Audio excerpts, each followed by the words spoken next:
In just a few days' time, the Victorian electorate will face a very significant decision. It is a decision about which political party will govern the state. And an issue which has not attracted the attention it deserves is that of religious freedom, and particularly the right of religious organisations to employ people who share their beliefs and their values. The Victorian Labor Party has proposed that after the election, if they are elected, that they will introduce laws which will severely restrict the rights of organisations such as Christian schools or churches or other religious bodies to select employees according to their religious beliefs and their practices. The idea is this: they're suggesting that it will only be possible to use faith or the religious values that a person has as a criterion in employment if the work that person is doing has as part of its inherent requirements something to do with the practice of religion. For example, an example that's often used is that a chaplain in a Christian school could be chosen because they are a Christian.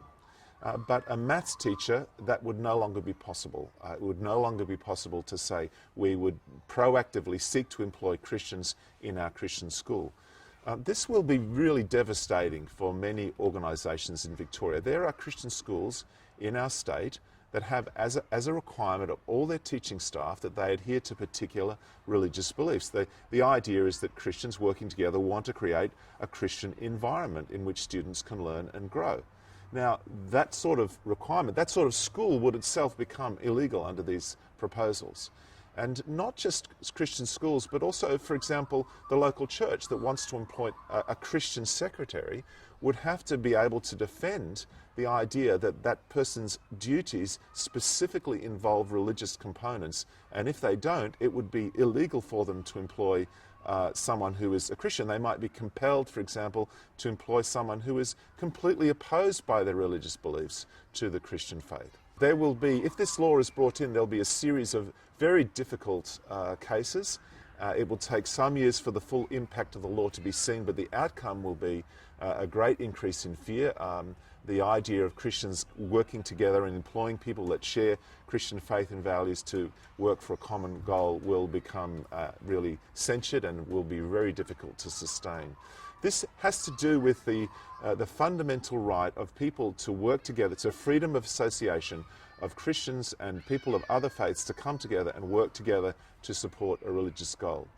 There is a key conceptual error in this strategy that the Labor Party is proposing, and that is they're taking ideas that have been developed in the area of protecting people with disabilities. The idea of inherent requirements was evolved in order to enable people with disabilities not to be discriminated against. They're taking that concept and applying it to an area, religion and faith, where it really should have no place. Religious beliefs are not a kind of physical disability. It's really inappropriate to use a test that's been developed to deal with disability to apply it to religion. Well, the choice is yours, you people of Victoria. Will you vote for a policy that is going to severely restrict the freedom of religious, particularly Christian organisations, to function? I strongly urge you to connect with your local candidates and let them know that this matters to you, that it will affect your vote. If the policies do not change, then a vote for the Labor Party will be a vote for the stripping away of the freedom of religious organisations to employ people who share their faith. And if they're able to change their policy before the election, that would be fantastic. But if they don't, they need to know that it will affect your vote in the coming election.